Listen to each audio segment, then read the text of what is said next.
السلام علیکم ورحمۃ اللہ وبرکاتہ، پیارے بھائیوں اور پیاری بہنوں۔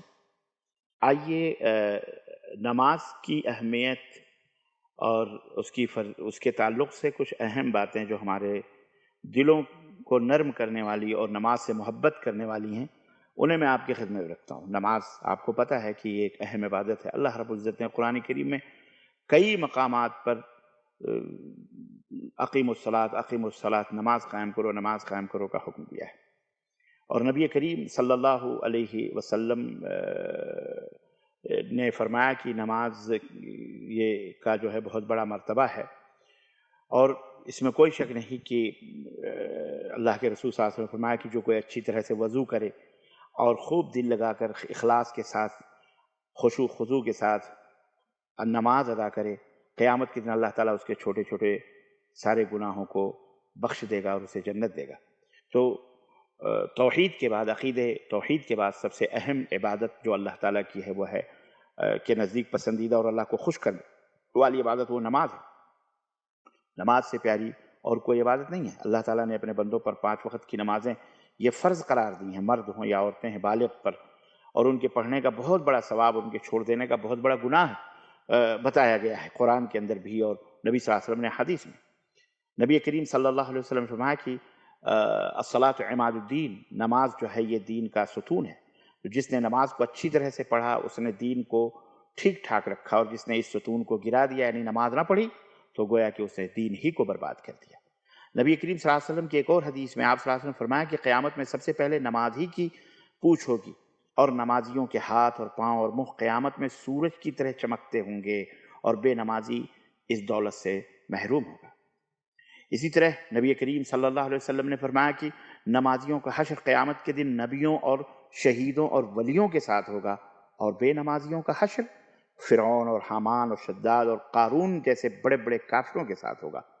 اس لیے میرے بھائیوں اور میری بہنوں، نماز کی حفاظت کرنا بہت ضروری ہے، پڑھنا چاہیے۔ نہ پڑھنے سے دین اور دنیا دونوں کا بہت بڑا نقصان ہوتا ہے۔ اس سے بڑھ کر اور کیا نقصان ہوگا کہ بے نمازی کا اگر کافروں اور کے ساتھ ہوگا، اور فرعون کے ساتھ جیسے ذلیل لوگوں کے ساتھ ہوگا۔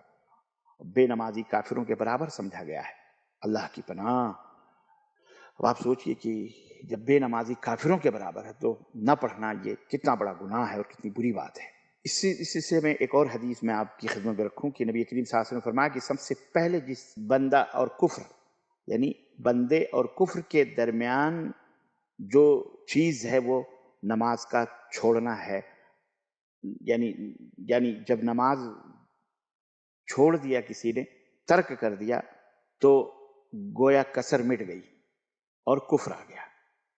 چاہے بندے کے اندر نہ آئے، بس اس کے پاس ہی سے گزر جائے، مگر کفر میں اور اس میں کوئی فاصلہ نہیں رہتا ہے۔ تو بہت بڑی اس میں وعید ہے نماز کے تعلق سے۔ خاص طور سے عورتیں اس معاملے میں بڑی کوتاہیاں کرتی ہیں۔ میں یہ چاہیے کہ ہم انہیں بھی تاکید کریں اور انہیں سمجھائیں، اپنی بیٹیوں کو، اپنے بچوں کو، اپنی بہنوں کو، اپنی بیویوں کو، اور انہیں بتائیں کہ نماز چھوڑنا کتنا بڑا گناہ ہے۔ عورتیں، اکثر و بیشتر عورتیں نماز چھوڑ دیتی ہیں، نہیں پڑھتی ہیں وہ، اور بہت کم نمازی عورتوں کے اندر ملتی ہیں۔ اللہ رب العزت نے جبکہ منع فرمایا، اور اللہ رب العزت نے قرآن کریم میں شرک قرار دیا ہے نماز چھوڑنے کو، اور اللہ رب العزت نے فرمایا وَأَقِیمُوا الصَّلَاةَ وَلَا تَکُونُوا مِنَ الْمُشْرِکِینَ، یعنی کہ نماز قائم کرو اور مشرکوں میں سے مت ہو جاؤ۔ اس سے معلوم ہوتا ہے کہ نماز نہ پڑھنا یہ انسان کو مشرک بھی بنا دیتا ہے۔ اور ایک حدیث میں تو یہ بھی ہے کہ یہ تو قرآن کی آیت تھی، حدیث میں اللہ کے رسول صلی اللہ علیہ وسلم واضح طور پر یہ بات بیان فرمایا کہ من ترک الصلاۃ متعمدا فقد کفر، یعنی جان بوجھ کر قصدن نماز کو جس نے چھوڑ دیا وہ کافر ہو گیا۔ اور حالانکہ جمہور علماء، بلکہ امام احمد بن حنبل اور امام شافعی وغیرہ تو اسے قتل کرنے کا حکم دیتے ہیں۔ البتہ امام ابو حنیفہ اور جمہور علماء اس کی تعویل کرتے ہیں، کہتے ہیں کہ نماز کا چھوڑنا گویا کافروں کا سا کام ہے۔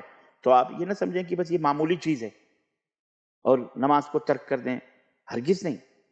مطلب کفر سے قریب ہے، اگرچہ وہ کافر نہیں، جمہور علماء یہ کہتے ہیں، لیکن بعض علماء تو کہتے ہیں وہ کافر ہے، لیکن کم از کم اتنا تو ہے وہ کفر سے قریب ہے۔ اس لیے اللہ سے ڈریے اور نماز کو قائم رکھیے۔ اللہ ہمیں اور آپ کو اور ہماری آل اولاد کو نماز کی اہمیت اور اسے محبت رکھنے کی توفیق عطا فرمائے، اسے ادا کرنے کی توفیق بخشے، آمین یا رب العالمین۔ وصلی اللہ علی نبینا محمد وعلی آلہ وصحبہ اجمعین، والسلام علیکم ورحمۃ اللہ وبرکاتہ۔